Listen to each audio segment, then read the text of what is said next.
et tu réjouis mon cœur par ton de compassion, de grâce et de douceur. Ta présence,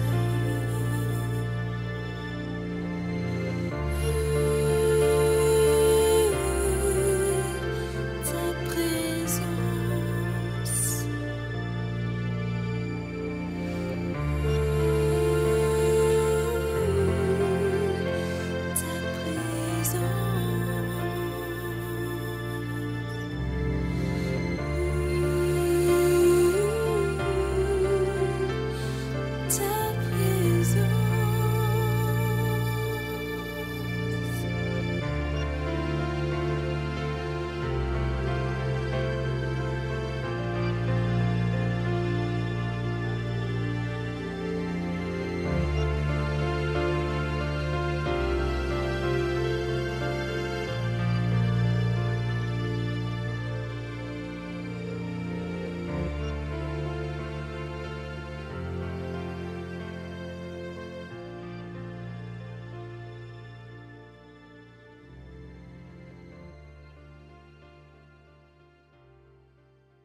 Bonjour et bienvenue à toutes et à tous. Nous voilà encore une fois ce dimanche ensemble pour louer et célébrer le Seigneur.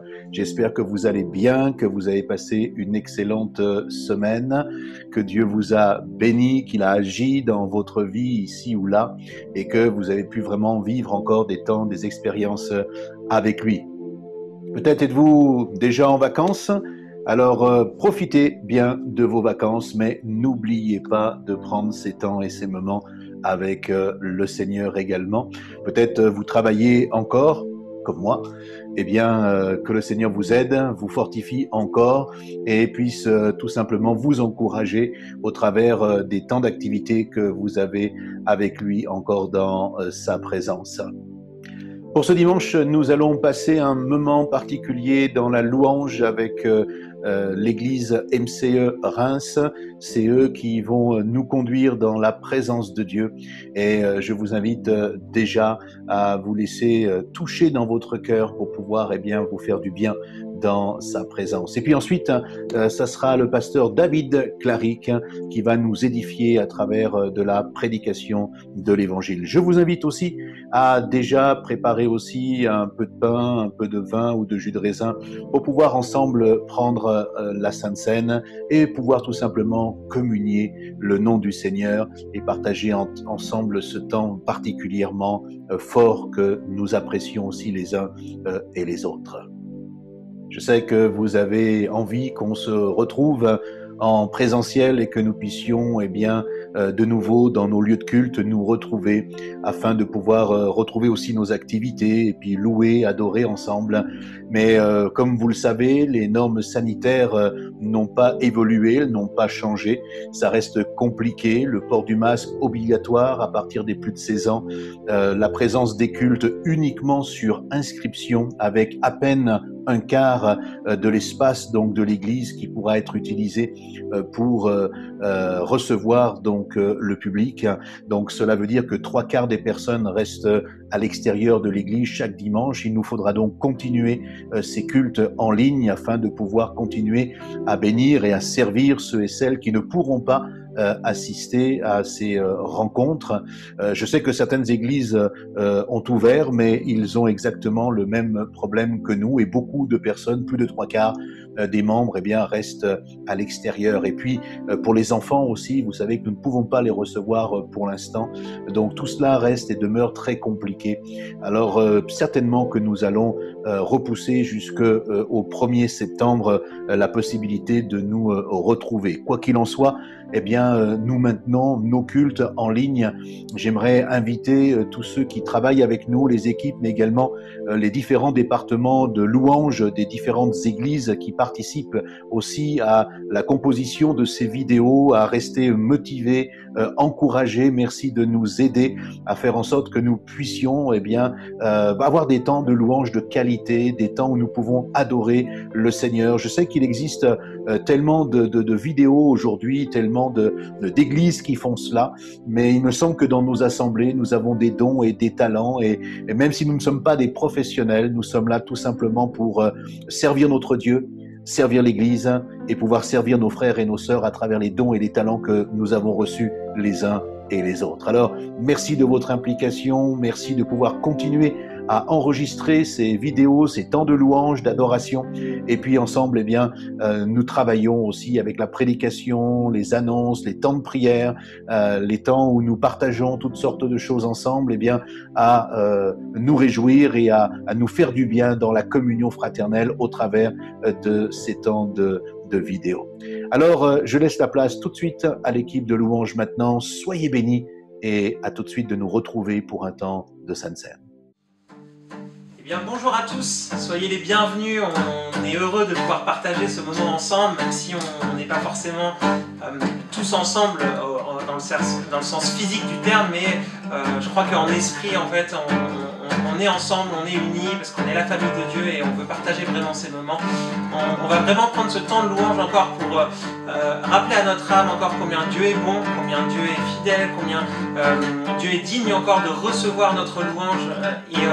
On va commencer par ce chant qui dit Tu es bon et simplement une petite ligne mélodique qui est tout simple et qui fait bon,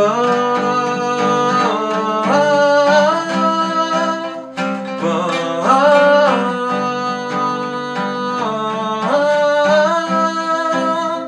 avec moi.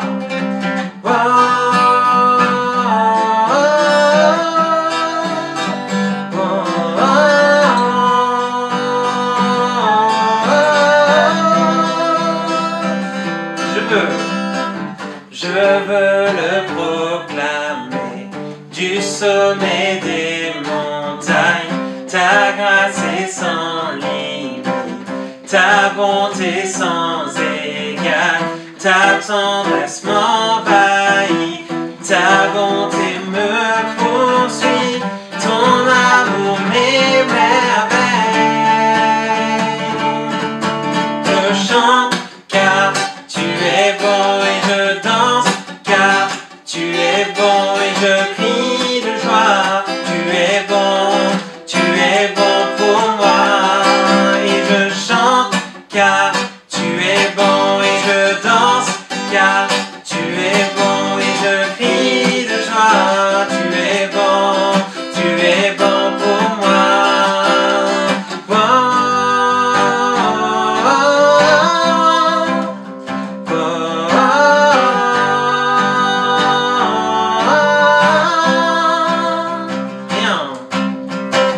Rien dans tout l'univers à toi ne se compare. Les océans, les terres sont reflets de ta gloire. Dans mes plus sombres nuits, ta splendeur m'éblouit, ton amour m'émerveille. Et je chante car tu es bon et je danse, car tu es bon et je crie de joie. Tu es bon pour moi. Et je chante car tu es bon et je danse, car tu es bon et je crie de joie. Tu es bon pour moi. Un cri sur mes lèvres, ma vie te célèbre. Tu es bon, vent, soleil ou pluie, mon cœur te redit. Tu es bon,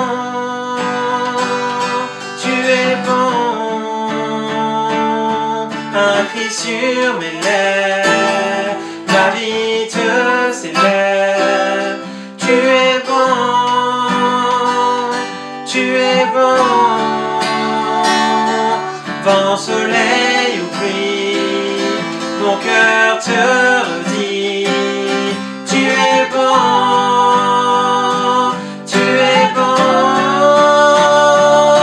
et je chante car tu es bon et je danse, car tu es bon et je crie de joie. Tu es bon pour moi.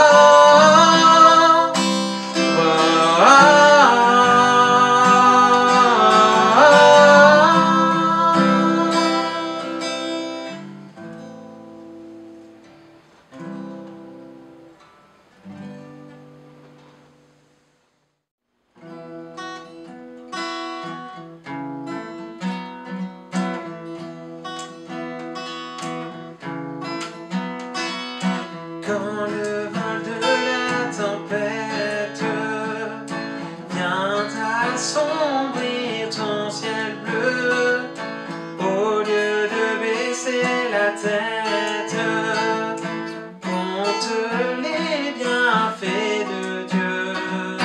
Compte les bienfaits de Dieu, mets-les tous devant tes yeux. Tu verras en adorant combien le nombre en est grand.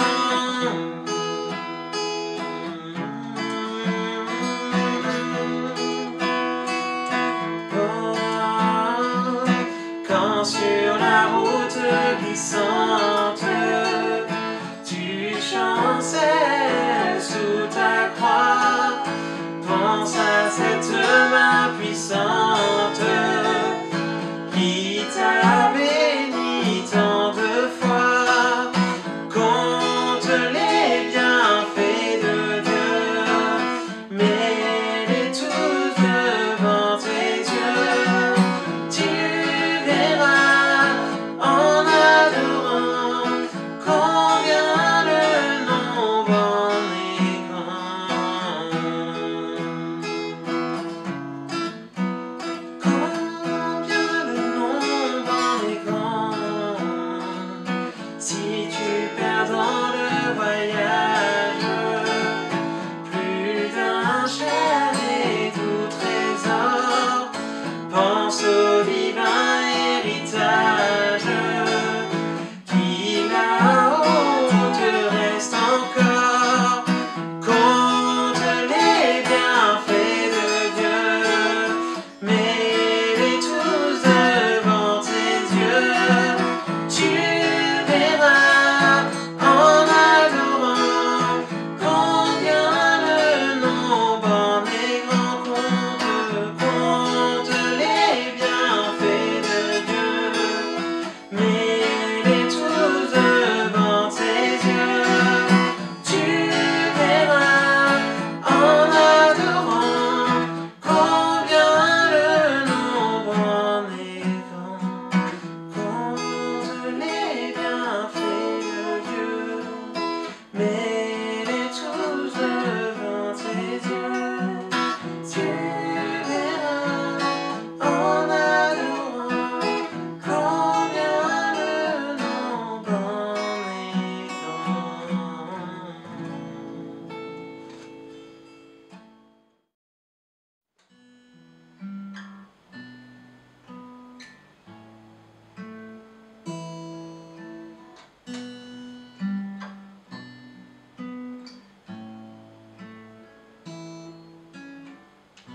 L'immensité de ta grandeur me montre que je ne suis rien. Mais quand tu façonnais la terre, j'étais déjà près de ton cœur.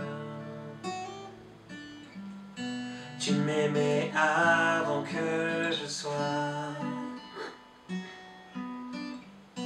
et pour moi tu as tout donné.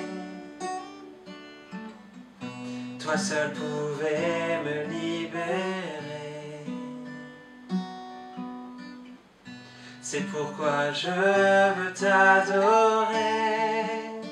Toi seul est digne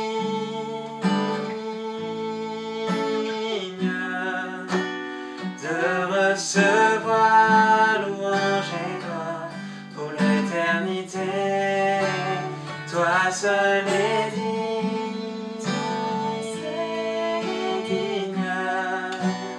de recevoir louange et gloire pour l'éternité.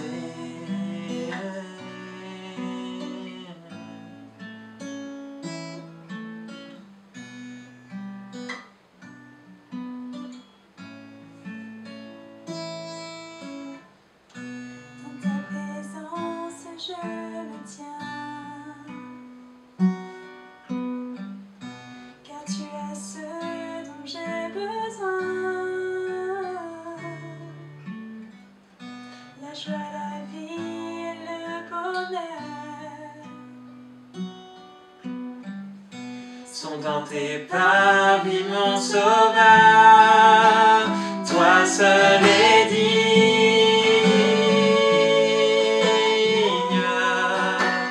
de recevoir louange et gloire pour l'éternité.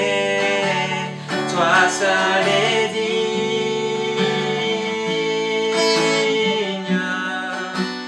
de recevoir louange et gloire pour l'éternité. Toi seul est digne de recevoir louange et gloire pour l'éternité. Toi seul est digne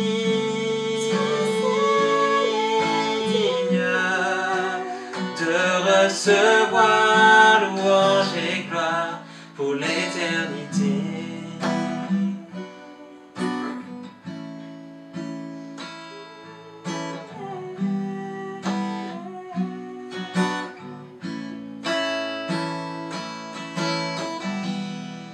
Alléluia. Alléluia. Alléluia. Alléluia. Alléluia.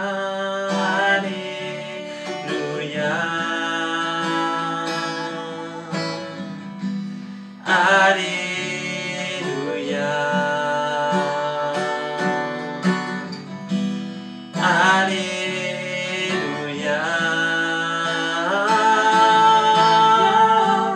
Alléluia. Toi seul est digne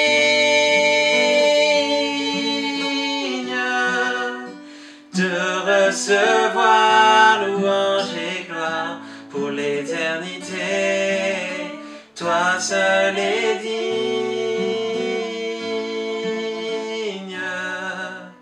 de recevoir louange et gloire pour l'éternité. Oh, pour l'éternité. Oui, toi seul est digne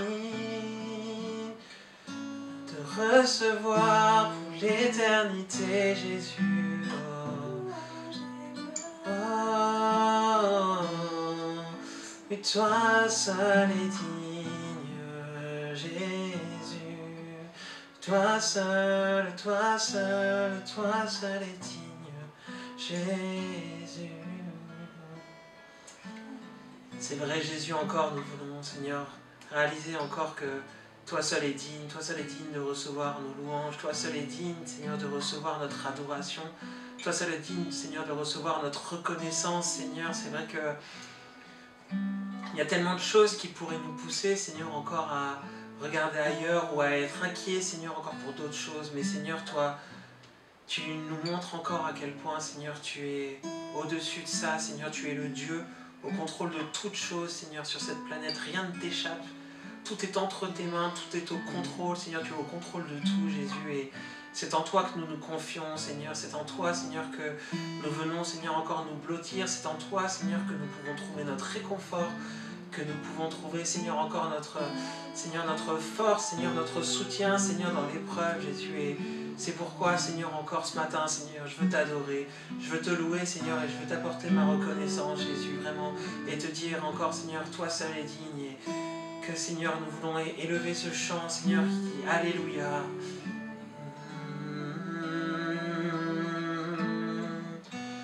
Alléluia.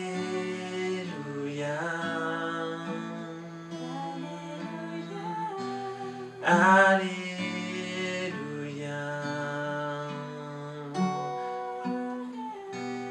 Alléluia.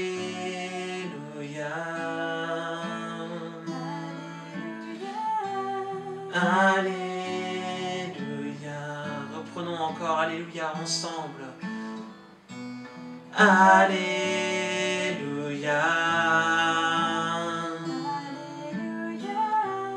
Alléluia.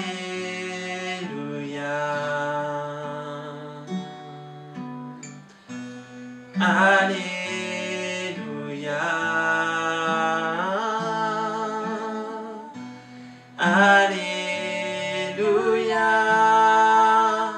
Toi seul est digne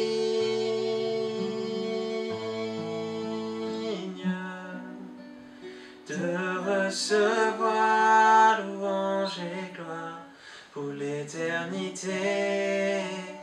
Toi seul est digne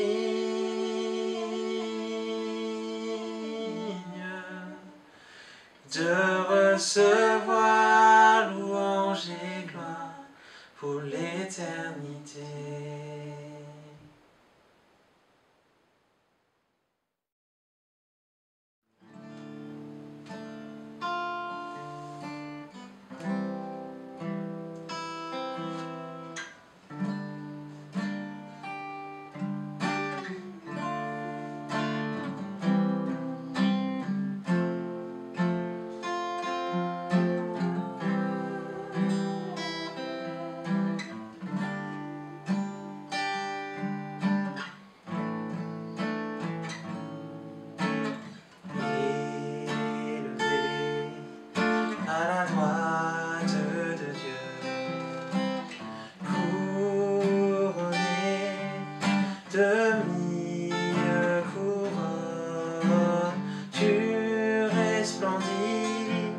Comme un soleil radieux, les êtres crient autour de ton trône. À l'agneau de Dieu soit la gloire. À l'agneau de Dieu la victoire. À l'agneau de Dieu soit le règne pour tous les siècles. Amen. L'Esprit Saint et l'épouse fidèle disent viens, c'est leur cœur qui appelle. Viens, ô Jésus, toi l'époux bien-aimé. Tous les élus ne cessent de chanter. À l'agneau de Dieu soit la gloire. À l'agneau de Dieu la victoire. À l'agneau de Dieu soit le règne pour tous les siècles. Amen. Tous les peuples et toutes les nations d'un seul cœur avec les milliers d'anges entonneront en l'honneur de son nom ce chant de gloire avec force et louange. À l'agneau de Dieu soit la gloire. À l'agneau de Dieu la victoire. À l'agneau de Dieu soit le règne pour tous les siècles. Amen. À l'agneau de Dieu soit la gloire. À l'agneau de Dieu la victoire. À l'agneau de Dieu soit le règne pour tous les siècles. Amen. C'est vrai Jésus, encore nous voulons proclamer encore ta victoire, Seigneur, encore aujourd'hui. Nous voulons proclamer encore, Seigneur, que tu es victorieux, que tu es, Seigneur, celui qui dans nos combats triomphe, Seigneur, qui combat à notre place, Seigneur, et qui a toujours la victoire, Seigneur. Nous voulons, Seigneur, encore déclarer que tu es celui qui triomphe sur la maladie, Seigneur, encore tout ce qui pourrait venir nous inquiéter, Seigneur, encore. Vraiment, tu es celui, Seigneur, qui vient triompher, tu es ce Dieu triomphant, tu es vraiment encore ce Dieu puissant, ce Dieu qui contrôle tout, Seigneur, entre tes mains, et Jésus. Nous avons, Seigneur, encore confiance, Seigneur, en toi. Nous avons, Seigneur, encore foi en toi, Seigneur. Nous croyons, Seigneur, que peu importe ce que nous traversons, tu es là, Seigneur. Tu es avec nous, tu es à nos côtés, Jésus. Et c'est pourquoi, Seigneur, nous pouvons encore, Seigneur, nous écrier à l'agneau de Dieu, soit la gloire. À l'agneau de Dieu, soit la gloire. À l'agneau de Dieu, la victoire. À l'agneau de Dieu, soit le règne pour tous les siècles. Amen. À l'agneau de Dieu, soit la gloire. À l'agneau de Dieu, la victoire. À l'agneau de Dieu, soit le règne pour tous les siècles. Amen.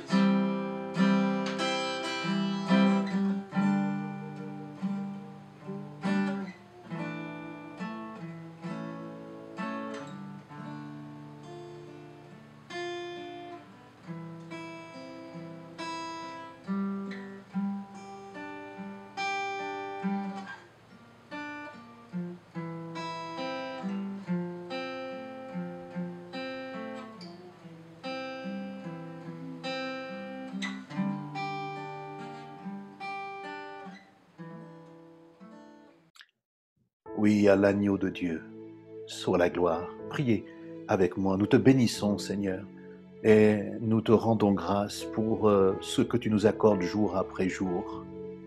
Notre cœur est dans l'admiration de voir que peu importe les situations que nous traversons, tu es toujours là, présent et fidèle.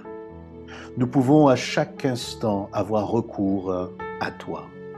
Sois béni et sois glorifié pour ta fidélité en toutes choses, pour ta présence, mais aussi pour ta compassion, pour ton amour. Seigneur, notre cœur veut encore faire monter toutes nos actions de grâce vers toi pendant ce temps-là de Sainte Seine. Nous voulons nous rappeler tout ce que tu as accompli pour chacun d'entre nous, la manière dont tu t'es offert, dont tu es mort sur la croix. Seigneur, sois loué et sois glorifié pour ce sacrifice extraordinaire. Et c'est en pensant à cela, en réfléchissant à ce que tu as accompli pour chacun d'entre nous que nous partageons maintenant ce pain et ce vin. Sois béni et sois glorifié dans le nom de Jésus. Amen. Amen. Je vous invite avec moi à vous recueillir un instant et tout simplement à partager maintenant ce pain, ce vin. J'aimerais simplement prendre ce texte que vous connaissez bien et qu'on a l'habitude de lire pendant ces temps de Sainte Seine, dans Matthieu 26. Il est dit que pendant qu'il mangeait, Jésus prit du pain et après avoir rendu grâce, il le rompit et le donna aux disciples en disant « Prenez, mangez, car ceci est mon corps ». Il prit ensuite une coupe et après avoir rendu grâce, il la leur donna en disant « Buvez-en tous, car ceci est mon sang, le sang de l'alliance qui est répandu pour plusieurs, pour la rémission des péchés. Je vous le dis, je ne boirai plus désormais de ce fruit de la vigne, jusqu'au jour où j'en boirai du nouveau avec vous, dans le royaume de mon Père. » Après avoir chanté les cantiques, ils se rendirent à la montagne des Oliviers.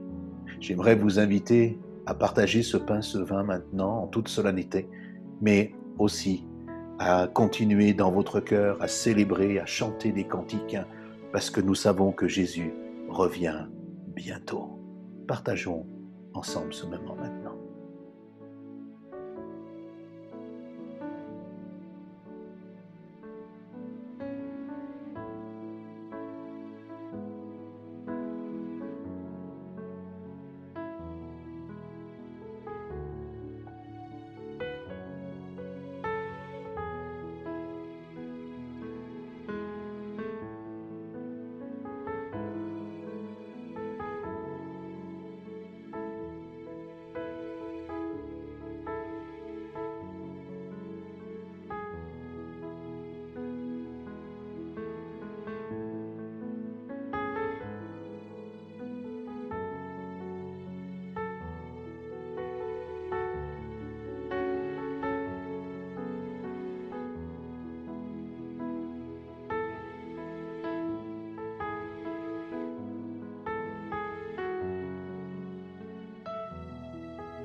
Amen. Je laisse toute la place au pasteur David Claric qui va nous faire du bien au travers de ce message qu'il nous apporte ce matin.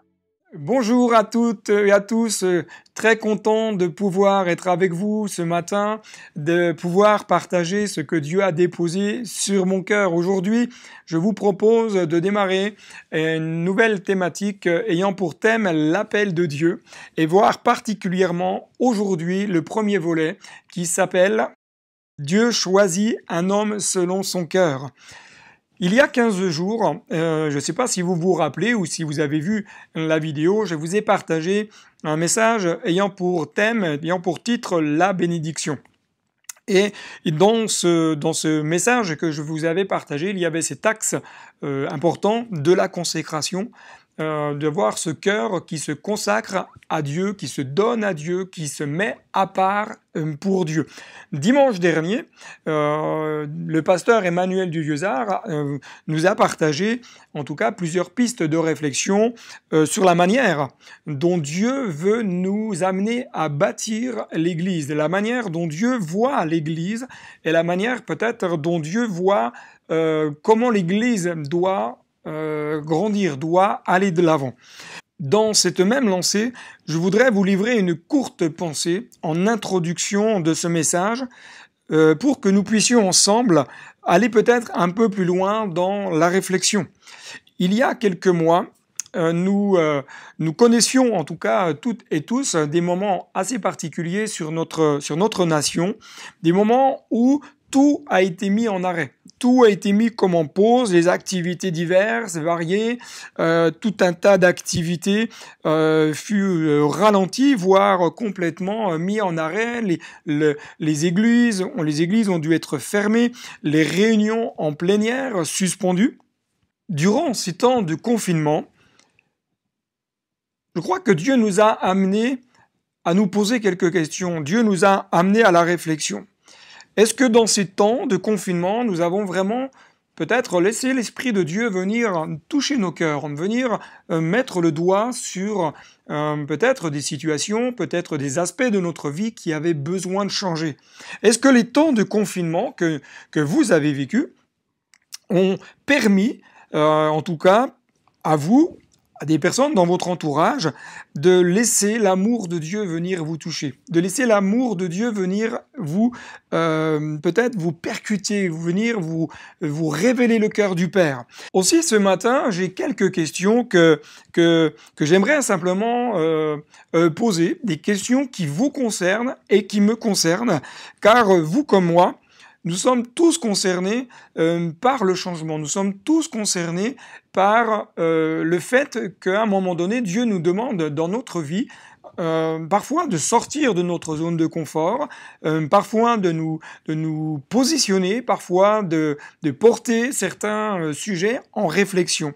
La première question que j'aimerais vous poser par rapport à tous ces temps qui ont été vécus par les uns, par les autres, c'est celle-ci. Qu'avons-nous retiré de ces temps de pause durant ce confinement? Est-ce qu'il y a des choses positives qui ont été retirées? Est-ce qu'il y a des choses négatives? À vous, à la maison, peut-être de le noter sur un cahier et de commencer à réfléchir sur cela. Deuxième question, qu'est-ce qui a besoin de changer dans ma vie personnelle et dans ma vie spirituelle? Parce que ces temps que nous avons vécus n'étaient pas simplement là quelque part pour réfléchir sur la vie, mais également pour aller un peu plus en profondeur, se dire mais qu'est-ce qui a besoin de changer dans mon cœur?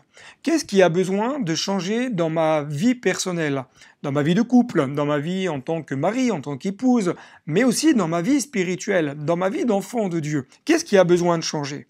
Troisième question, qu'est-ce qui a besoin de changer dans ma manière de voir et de bâtir l'Église? Pourquoi je vous pose cette question? Parce que je pense que souvent nous travaillons, nous œuvrons, nous avons la tête dans le guidon et parfois nous ne voyons pas les signaux de Dieu qui nous disent « Attention, maintenant il faut faire différemment » ou « Maintenant il faut développer telle chose dans ta vie personnelle, dans ton ministère, mais également dans l'Église. » C'est pour cela qu'il me semble important de nous dire « Mais qu'est-ce qui a besoin de changer dans notre manière de voir l'Église et la manière de bâtir l'Église ?» Quatrième question, de quelle manière envisageons-nous vivre l'Église demain? De quelle manière envisageons-nous de vivre notre vie de foi demain?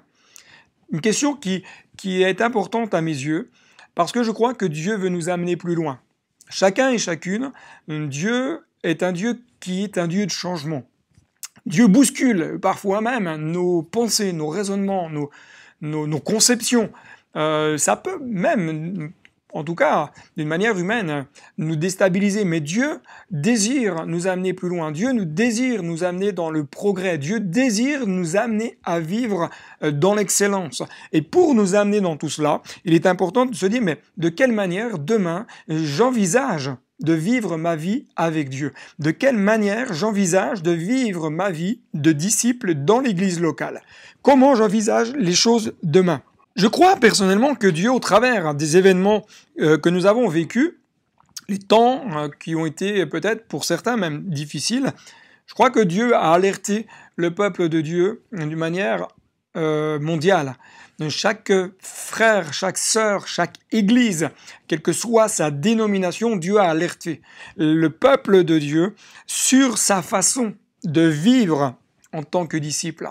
Dieu a alerté le peuple de Dieu sur sa façon de le servir en tant que disciple. Et Dieu a alerté le peuple de Dieu sur la façon de revoir ses priorités en tant que disciple.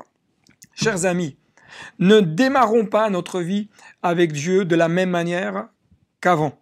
Ne nous projetons pas de la même manière qu'avant. N'essayons pas de bâtir de la même manière qu'avant. Laissons-nous imprégnés par la présence de Dieu. Laissons-nous imprégner par l'onction de Dieu. Si nous voulons que nos vies aient de l'impact demain, si nous voulons que nos églises aient de l'impact demain, si nous voulons que des âmes soient gagnées à l'évangile demain, nous devons impérativement laisser le Saint-Esprit prendre toute la place. Laissez le Saint-Esprit être au contrôle de nos vies, de nos programmes, de nos manières de penser, de nos manières de travailler, parce que celui qui bâtit l'Église, c'est Christ.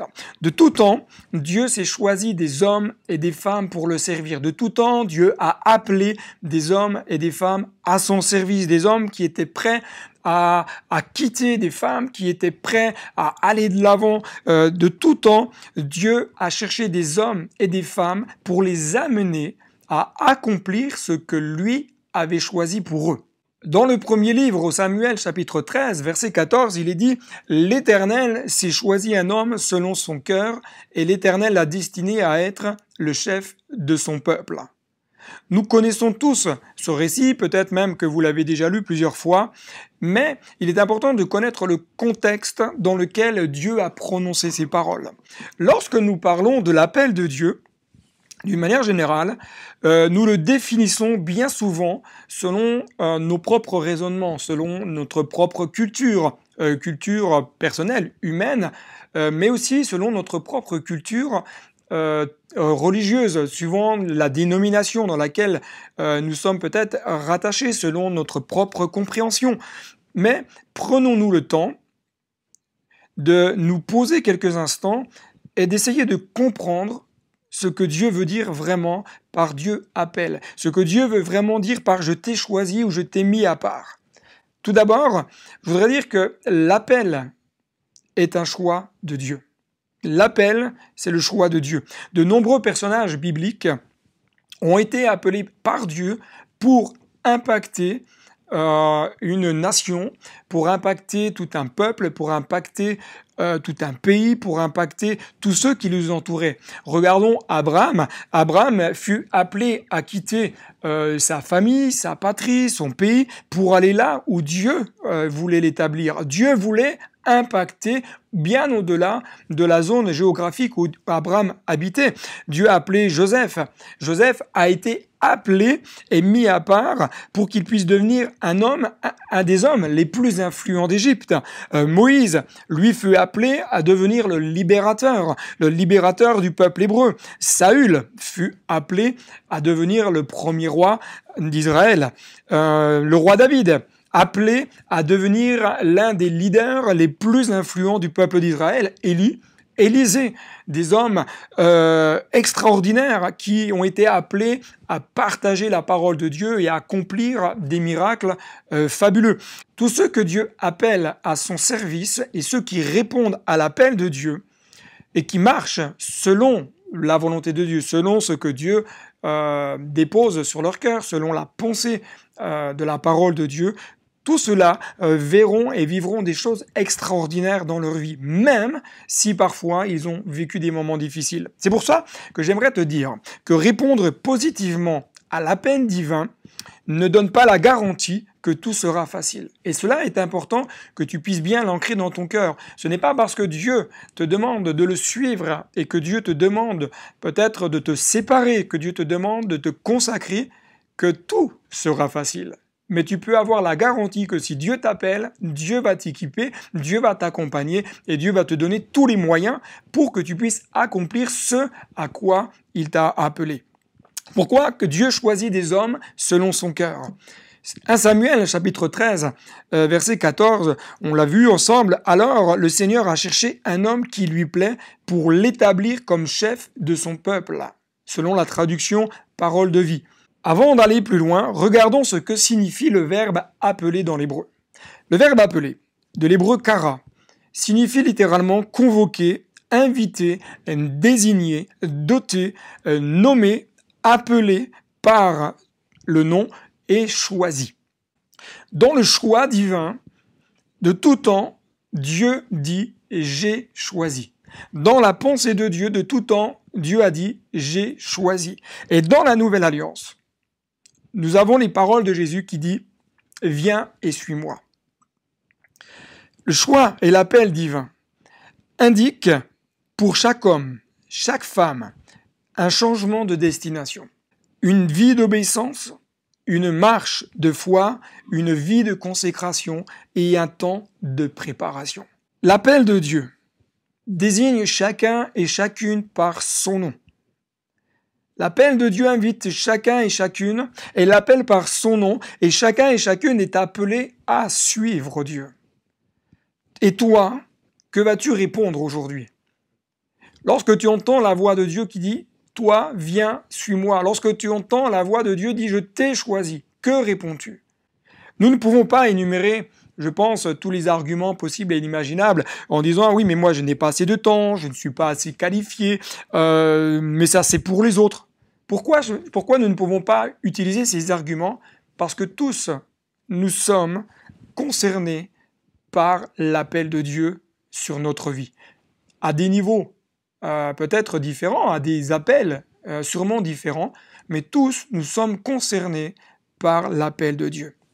Ce que j'aime particulièrement, c'est cette notion que lorsque Dieu nous invite à le suivre, il nous inscrit dans ses projets, il nous inscrit dans son objectif. Parce que Dieu a pour nous des projets. Et ça, on le dit assez souvent, le texte de Jérémie, Dieu a pour nous des projets de paix et non de malheur. Et ça, on est bien d'accord là-dessus. Mais Dieu nous inscrit dans ses projets, dans ses plans. Il nous associe à sa volonté pour que nous puissions vivre avec lui des choses extraordinaires et être des influenceurs de la bonne manière, bien entendu, dans ce monde. Être des hommes et des femmes qui vont impacter ce monde. C'est pourquoi, lorsque Dieu nous appelle, c'est lui qui nous dote de capacités. C'est lui qui nous donne toutes les capacités dont nous avons besoin pour le servir. C'est lui qui va nous donner le pouvoir de pouvoir accomplir sa volonté. C'est lui qui va renouveler nos forces dans le quotidien pour que nous puissions continuer d'aller de l'avant. Nous ne pouvons pas parler de l'appel de David sans commencer par évoquer un minimum la vie de Saül. Cet homme fut appelé par Dieu et oint par le prophète Samuel pour être le premier roi d'Israël. Cet homme va connaître une ascension incroyable. Il va arriver au pouvoir du peuple d'Israël d'une manière fulgurante, vraiment glorieuse. Mais le cœur de Saül ne demeurera pas entier pour Dieu. Le cœur de Saül n'était pas un cœur repentant lorsqu'il fautait. Sa chute interviendra après l'un des discours du prophète Samuel qui va rappeler, en tout cas au peuple, plusieurs choses importantes si celui-ci voulait remporter des victoires face à l'ennemi.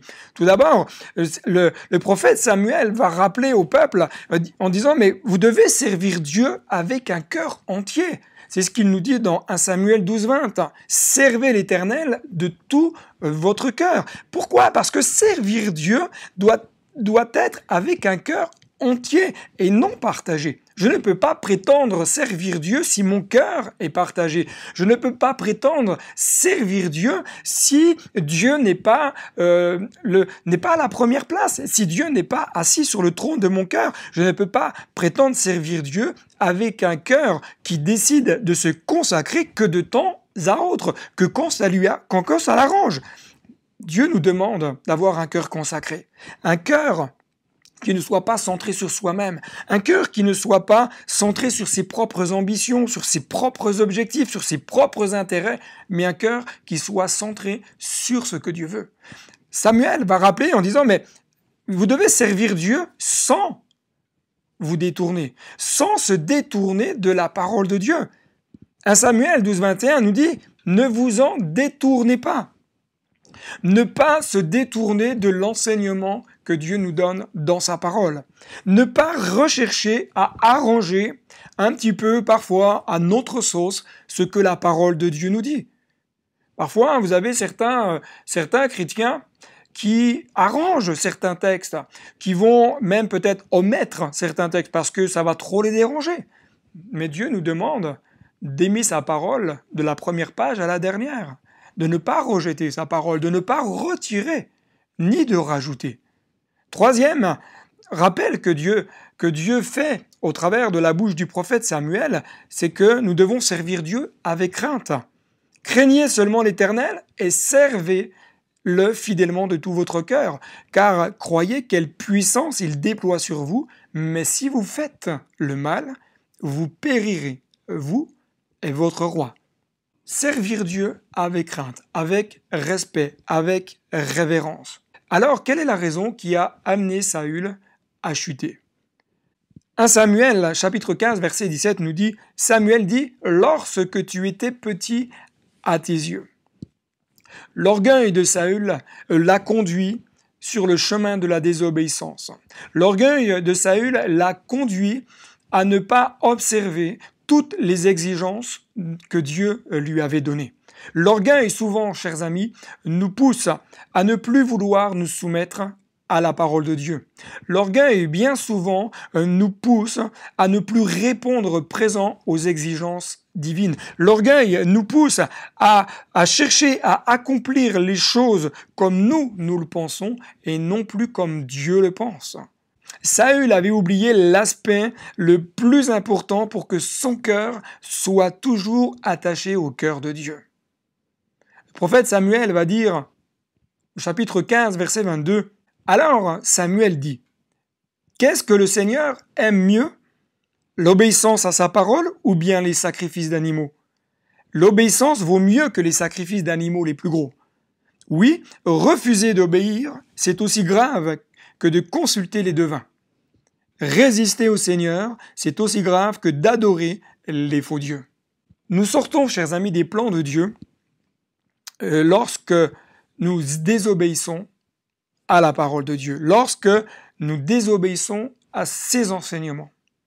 Nous sortons des plans de Dieu que Dieu a pour notre vie lorsque nous refusons de nous soumettre à la volonté écrite de Dieu, mais je dirais également à la volonté révélée de Dieu par son esprit. Nous sortons des plans de Dieu lorsque notre cœur est dans une attitude de résistance à la volonté de Dieu.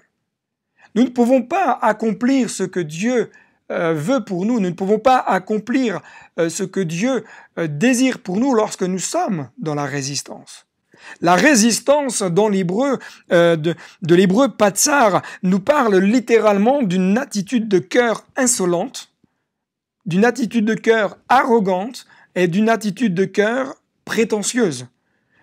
Chers amis, quelle tristesse de voir parfois des personnes dans l'œuvre de Dieu servir Dieu avec arrogance, servir Dieu parfois même d'une manière insolente, servir Dieu parfois même d'une manière prétentieuse. Quelle tristesse! Paul va dire dans 1 Corinthiens chapitre 10, verset 12, c'est pourquoi celui qui se croit solide doit faire attention à ne pas tomber. La version seconde nous dit que celui qui est debout prenne garde de tomber. Avant la chute, on est toujours debout. Mais la parole de Dieu nous rappelle, attention, Ce n'est pas parce que tu es debout que tu ne peux pas tomber, que tu ne peux pas chuter. Tu dois faire attention et être vigilant là où tu vas mettre tes pieds, à ne pas trébucher sur quelque chose qui risque de t'amener à la chute et de te faire mal. Oh frères et sœurs, prions. Prions pour que Dieu nous garde dans une attitude d'humilité, que Dieu nous garde dans une attitude révérencieuse, que Dieu nous garde dans une attitude respectueuse de Dieu, que Dieu nous garde de vouloir prendre la place de Dieu dans son œuvre. C'est Dieu qui bâtit. C'est Jésus qui bâtit l'Église, ce n'est pas nous. La semaine dernière, le pasteur Emmanuel Duviezard nous l'a rappelé, l'Église ne nous appartient pas. Elle appartient à Christ. L'Église, elle est pour la gloire de Dieu. Oh, chers amis, gardons des cœurs toujours fixés sur le roi des rois. Afin de garder l'appel de Dieu dans notre vie, nous devrons veiller toute notre vie, pas après pas, à garder le cap, à garder la bonne direction. 1 Samuel chapitre 16, verset 1 nous dit « L'Éternel dit à Samuel, quand cesseras-tu de pleurer sur Saül ? Je l'ai rejeté, afin qu'il ne règne plus sur Israël. » Je me suis posé personnellement la question, je me disais, mais pourquoi le prophète Samuel pleure de cette manière sur le roi Saül ? Quelle est la raison ? Au chapitre 15, verset 35, il est dit « Samuel n'alla plus voir Saül jusqu'au jour de sa mort. Car Samuel pleurait sur Saül, parce que l'Éternel se repentait d'avoir établi Saül roi d'Israël. » Pour bien comprendre, il nous faut considérer que se repentir dans l'hébreu, nakam, signifie littéralement souffrir de chagrin. Bouleversement profond, tristesse de Dieu face à la rébellion du cœur humain. La tristesse du cœur de Dieu est venue toucher le cœur de Samuel, qui pleurait parce que Dieu était triste, parce que les plans de Dieu étaient comme anéantis à cause de la désobéissance de Saül. Et lorsque nous sommes en situation de désobéissance, aujourd'hui, en tant qu'enfants de Dieu, nous devons considérer, chers amis, que nous attristons le Saint-Esprit. Lorsque je me détourne des plans de Dieu, lorsque je résiste à Dieu, lorsque je ne fais pas ce que Dieu veut, lorsque je tombe dans peut-être quelque chose qui n'est pas juste, j'attriste le Saint-Esprit. J'attriste le Saint-Esprit parfois par mes paroles. J'attriste le Saint-Esprit par mes actions. J'attriste le Saint-Esprit par mes mauvaises décisions. Le cœur de nombreux hommes de Dieu pleure sur des frères, sur des sœurs, lorsqu'ils voient ces vies être bloquées, lorsqu'ils voient ces vies avoir des attitudes irrespectueuses de Dieu, des comportements irrespectueux vis-à-vis de Dieu. Mais j'aimerais te dire que l'échec d'un leader n'arrête pas les plans de Dieu. C'est dans ce contexte que Dieu va appeler un jeune homme à devenir le nouveau leader du peuple d'Israël. Dieu va appeler David à rentrer dans ses plans. Dieu va appeler le roi David à devenir un homme qui allait accomplir sa volonté, qui allait accomplir ses plans. 1 Samuel chapitre 16 verset 1 nous dit « L'Éternel dit à Samuel, remplis ta corne d'huile et va, je t'enverrai chez Isaïe, Bethléemite, car j'ai vu parmi ses fils celui que je désire pour roi. » Regardons plusieurs choses importantes à garder dans notre cœur. Premièrement, l'appel se fait avec onction. L'appel se fait avec une onction. Remplis ta corne d'huile. Samuel est appelé par Dieu à aller oindre le futur roi d'Israël. Samuel est appelé à remplir sa corne d'huile pour aller oindre le futur roi d'Israël. Il ne s'agit pas, regardez bien, d'une simple consécration, mais il s'agit d'une mise à part. Mise à part pour être ce que Dieu veut. Mise à part à être un homme oint de cette huile qui représente la vie de l'esprit, qui représente l'appel de Dieu. Mis à part pour servir le grand je suis. Cette huile représentative de l'onction de Dieu, est déversée sur la tête du roi David, qui vient quelque part dire, mais voilà, c'est une onction qui vient d'en haut, c'est une onction qui vient pour transformer tout ton être de la tête jusqu'à plus bas. Cette huile, elle coulait d'en haut. Chaque leader dans le royaume de Dieu est appelé à servir avec l'onction et par l'onction. L'onction d'en haut nous transmet tout ce dont nous avons besoin pour accomplir ce que Dieu veut pour nous. L'onction de Dieu, elle vient sur notre vie et vient nous aider pour accomplir tous les plans que Dieu a pour nous, pour accomplir ce que lui désire pour nous, pour que nous puissions rentrer dans l'appel de Dieu. Mais l'onction vient également pour nous révéler la vision de Dieu, nous révéler toute la largesse de la volonté de Dieu, tout ce que Dieu veut, ce que Dieu voit, ce que Dieu prévoit. L'onction vient nous revêtir de cette sagesse pour faire face à certaines décisions, face à certaines orientations. L'onction vient nous revêtir et nous équiper des dons dont nous avons besoin chaque jour pour le service de Dieu, vient nous revêtir et nous donner toutes les capacités dont nous avons besoin pour pouvoir servir Dieu de la bonne manière. J'aimerais te dire que l'absence d'onction nous conduit à rechercher, à bâtir et à combler ce manque par et avec notre connaissance naturelle. L'absence d'onction va nous amener à chercher à bâtir l'œuvre de Dieu avec des capacités naturelles. Va chercher à nous amener à bâtir, à construire, à avancer, non plus avec la pensée de Dieu, non plus avec la direction de Dieu, mais avec ce que nous pensons être le plus juste. C'est pour cela, chers amis, que nous avons besoin d'une onction sur notre vie. Nous avons besoin que l'huile de Dieu, que l'huile du Saint-Esprit se déverse sur notre vie. Et j'aime beaucoup cette notion du fait que l'huile descendait sur la tête. L'huile était déversée sur la tête. Peut-être, on pourrait dire que ce qui a besoin d'être oint par l'Esprit, ce sont nos pensées. Nos pensées ont besoin d'un impact divin. Nos oreilles ont besoin d'être impactées par l'onction, nos yeux ont besoin d'être impactés par l'onction, notre bouche a besoin d'être impactée par l'onction, notre cœur a besoin d'être impacté par l'onction. Nous avons besoin d'être impactés par l'onction pour faire la différence demain. Nous avons besoin d'être impactés par l'onction pour être ce que Dieu veut que nous soyons, pour être les témoins, pour parler de Jésus, pour parler de l'amour de Dieu, pour annoncer l'évangile. Nous avons besoin de l'onction pour servir Dieu. Il est urgent de revenir au pied du Maître. Il est urgent de revenir au pied du Roi des Rois. Il est urgent de revenir au pied de celui qui est la source. Mais j'aimerais te dire que l'onction ne va pas faire de toi, de moi, quelqu'un de parfait. C'est pourquoi nous avons besoin aussi d'être formés.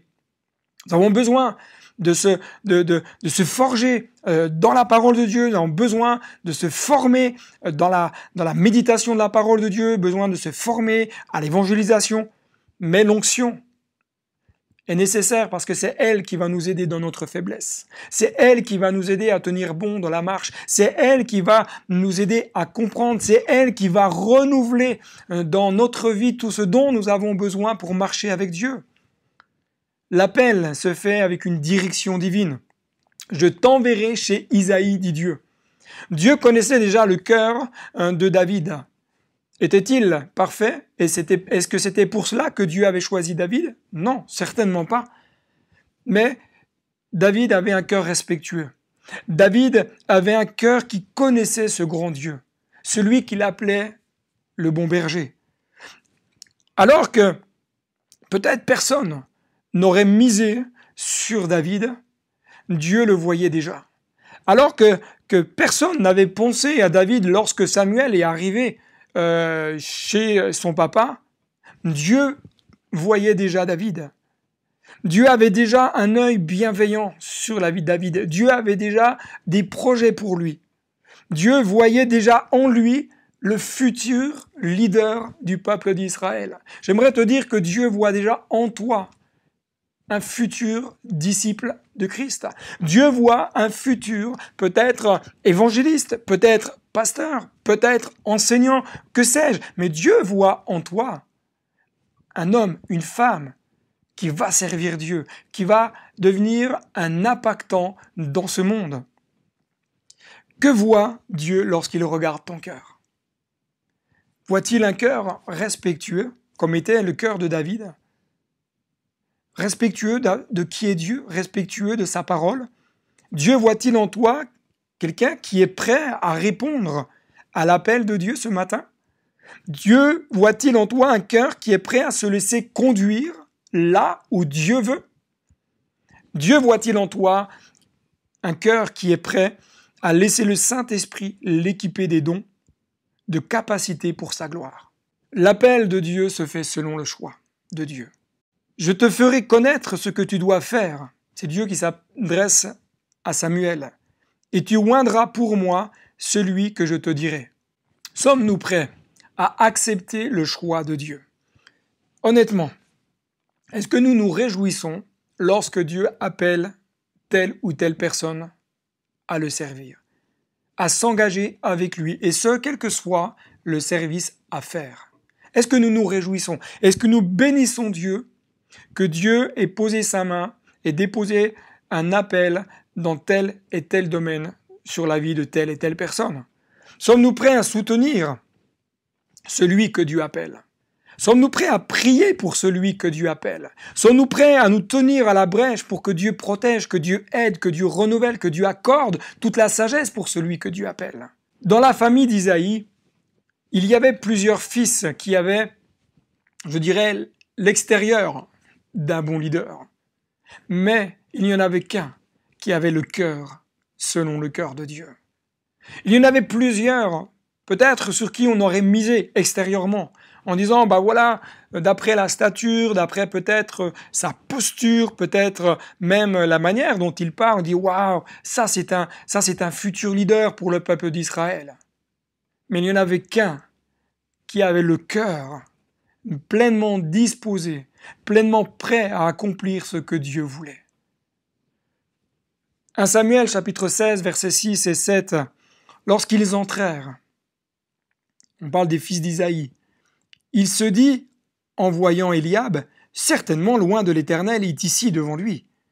Et l'Éternel dit à Samuel, ne prends point garde à son apparence et à la hauteur de sa taille, car je l'ai rejeté. L'Éternel ne considère pas ce que l'homme considère. L'homme regarde à ce qui frappe les yeux, mais l'Éternel regarde au cœur. Samuel était influencé par l'extérieur. Samuel a été influencé par ce qu'il voyait. Est-ce que l'épisode de la vie de Saül, vous savez que lorsque que Saül a été appelé à devenir roi d'Israël, Dieu a été le chercher parce qu'il se cachait, et il est dit même que Saül dépassait tout le monde d'une tête. Est-ce que le fait de se dire, ben voilà, le premier roi d'Israël était quelqu'un de grand, quelqu'un peut-être qui en imposait, ça détermine le choix de Dieu. Peut-être que Samuel était quelque part influencé par cette manière de voir. Mais j'aimerais te dire que la grandeur à laquelle Dieu prête attention, c'est celle de ton cœur. Je ne sais pas ce qu'a pu se dire Samuel à ce moment-là, lorsque Dieu lui a dit, non, non, c'est pas celui-ci que j'ai choisi. Et puis qu'il y en a un autre qui arrive. Et puis non, non, c'est pas celui-ci, c'est pas non plus celui-ci. Dieu rappelle à Samuel que l'apparence est moins importante que le cœur. Dieu rappelle à Samuel que le choix de Dieu ne se portera pas sur les aptitudes extérieures, qu'elles soient physiques, intellectuelles ou autres, mais sur les aptitudes du cœur, les aptitudes plus profondes, la vie spirituelle. Bien sûr, les aptitudes naturelles sont aussi importantes. Et nous devons également travailler à cela. Mais les premières choses que Dieu va regarder, ce sont les aptitudes du cœur, la disposition de notre cœur. Dieu considère la profondeur du cœur comme étant la réelle, motivation qui va retenir son attention. Dieu va regarder à l'attitude de notre cœur.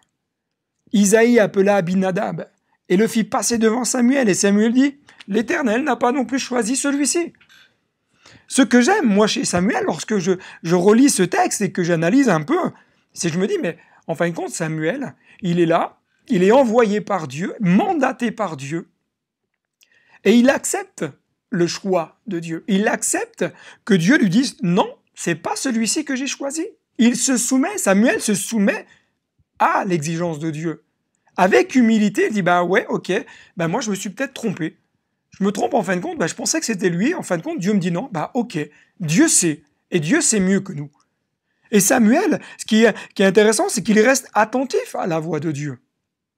Il aurait pu dire, oh non, non, mais ça c'est une pensée qui vient là, je la refuse, non, non, c'est celui-ci, je suis sûr. Non, il reste attentif, il écoute, il discerne.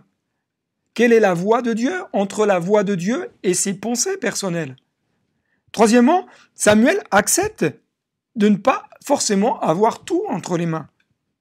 Samuel dépendait de Dieu. Est-ce que dans notre vie, nous sommes avec ces mêmes dispositions, soumis, humbles, à l'écoute, qui faisons preuve de discernement spirituel et qui sommes dépendants de Dieu? Par cela, Dieu nous enseigne que ce qui a besoin de changer, c'est notre cœur. Par cela, ce que Dieu nous enseigne, c'est que le plus important, ce que Dieu va regarder, c'est la profondeur de notre âme. Il est le siège, notre cœur est le siège de beaucoup de choses, parfois bonnes, parfois mauvaises. Et Dieu nous enseigne que pour le servir, pour marcher à sa suite, pour accomplir ce que Dieu veut, il nous faut être vrai avec Dieu. Parce que de toute façon, Dieu connaît notre cœur. Dieu connaît notre vie. L'Éternel dit à Samuel, « Lève-toi et oins-le. » C'est lui. On parle de David. Samuel prit la corne d'huile et l'oignit au milieu de ses frères. L'Esprit de l'Éternel saisit David à partir de ce jour et dans la suite. Waouh! Est-ce que tu es prêt à laisser Dieu déverser son onction sur toi? Est-ce que tu es prêt à laisser l'amour de Dieu venir te revêtir? Est-ce que tu es prêt à laisser le Saint-Esprit te guider, te conduire, te mener, peut-être même là, tu n'as peut-être pas envie d'aller? Dieu appelle des fils. Dieu appelle des fils d'Isaïe à être des impacteurs dans ce monde. Dieu appelle comme des David à se lever. Dieu t'a choisi.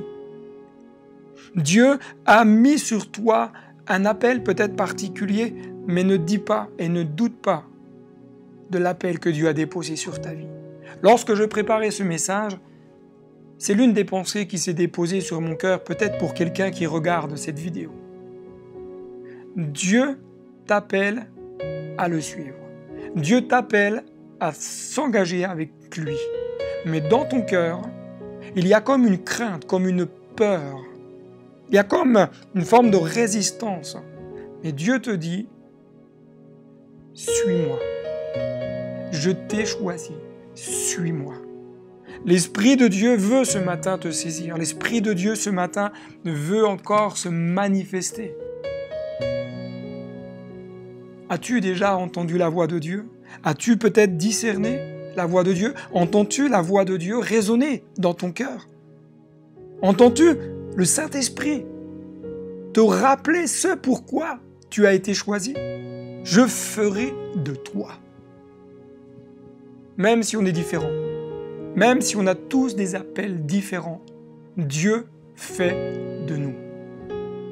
Dieu a des projets pour toi, pour moi, pour ton Église, pour l'Église que j'ai à charge. Mais tous, nous sommes appelés à travailler ensemble avec l'onction et par l'onction à l'avancement du royaume de Dieu. Restons connectés à celui qui est la source. Cherchons à être connectés, aspirons davantage à ce que l'onction de Dieu vienne impacter notre vie. Chers amis, prions ensemble quelques instants pour que Dieu puisse venir nous fortifier, que Dieu puisse venir nous encourager. Dieu choisit des hommes et des femmes selon son cœur ce matin. Es-tu cet homme? Es-tu cette femme? Selon le cœur de Dieu, Dieu t'appelle. Et Jésus te dit, viens et suis-moi. Seigneur, je te prie, dans ces moments, Seigneur, de toucher les cœurs. Ta parole, Seigneur, vient encore attester que tu es celui qui appelle. Je te prie pour tous ceux et celles qui écoutent ou qui vont écouter ce message. Je te demande de les toucher, de les bénir. Je te demande, Seigneur mon Dieu, de faire descendre sur leur vie cette onction qui va les aider à rentrer dans tes plans, à accomplir ce que toi tu veux et à accomplir ce que toi tu désires. Seigneur, manifeste-toi, glorifie-toi. Au nom puissant de Jésus, je te demande de bénir chacun et chacune, que ta grâce encore se manifeste et que tu puisses aider chacun, chacune à se connecter, Seigneur mon Dieu, à toi qui es la source de toute l'onction. Que ton nom soit béni. Amen. Merci à notre trio de Reims pour ce temps de louange, ce temps d'adoration. Merci également au pasteur David Claric pour ce message qui a fait du bien aussi à nos cœurs et qu'il aura l'occasion certainement de poursuivre. Et puis, merci à vous d'être là encore. N'oubliez pas, abonnez-vous à la chaîne Sentinelle de prière. Cliquez sur la petite clochette pour pouvoir être rappelé de toutes les vidéos que nous allons mettre en ligne au fur et à mesure des semaines.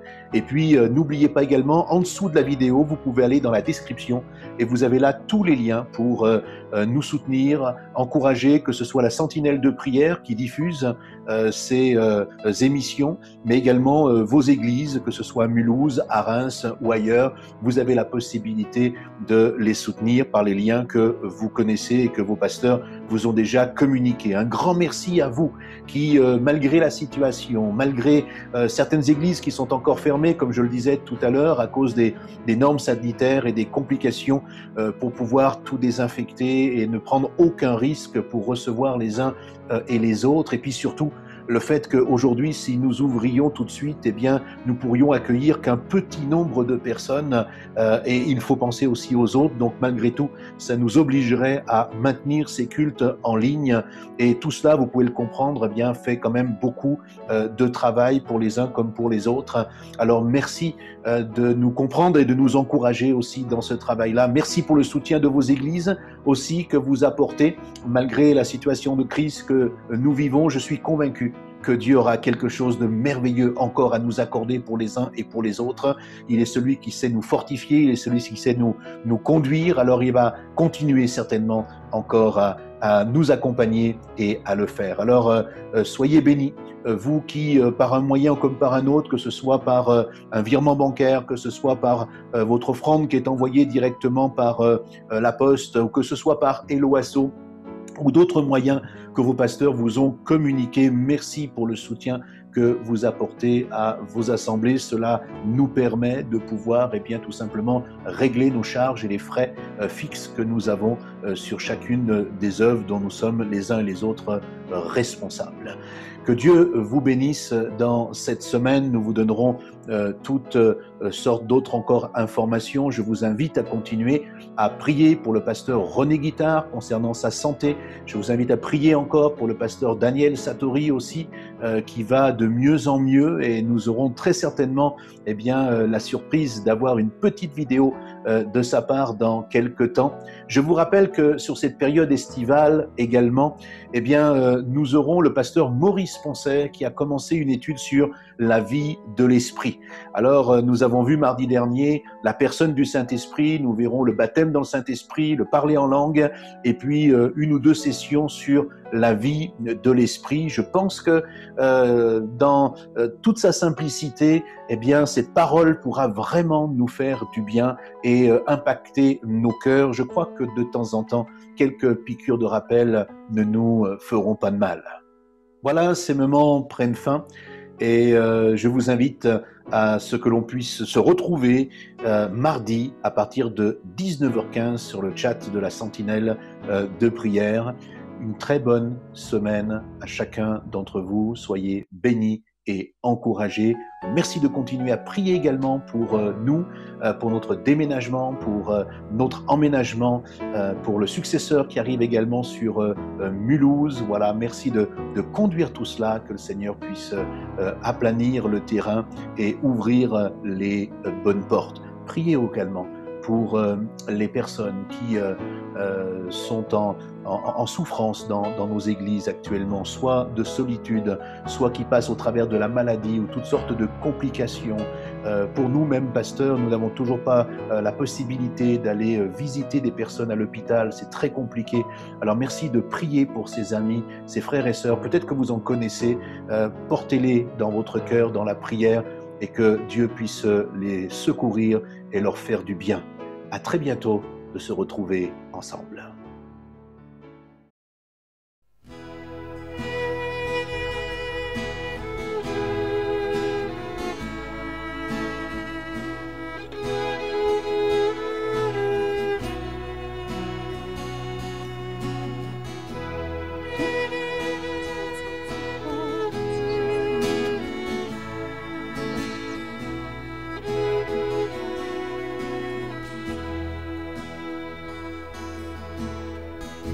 J'entre dans tes pentes, j'entre dans tes parvis, avec tes louanges, devant toi me voici, j'entre dans tes portes. J'entre dans tes portes, j'entre dans tes parvis, avec tes louanges, devant toi me voici. Je reconnais ta majesté, je reconnais ta royauté, El Shaddai, Dieu puissant.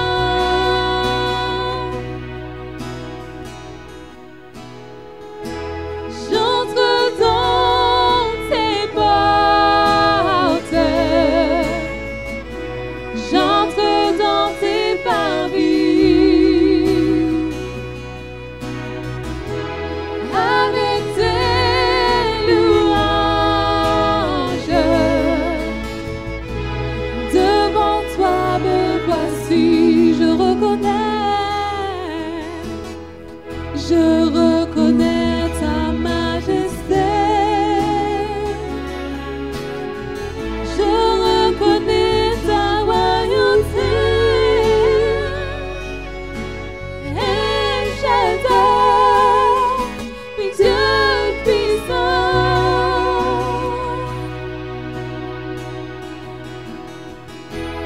J'entre dans tes portes,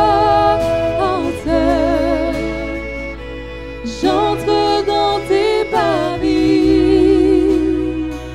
avec tes louanges, avec tes louanges, devant toi me voici, devant toi me voici, devant toi Jésus, devant toi me voici.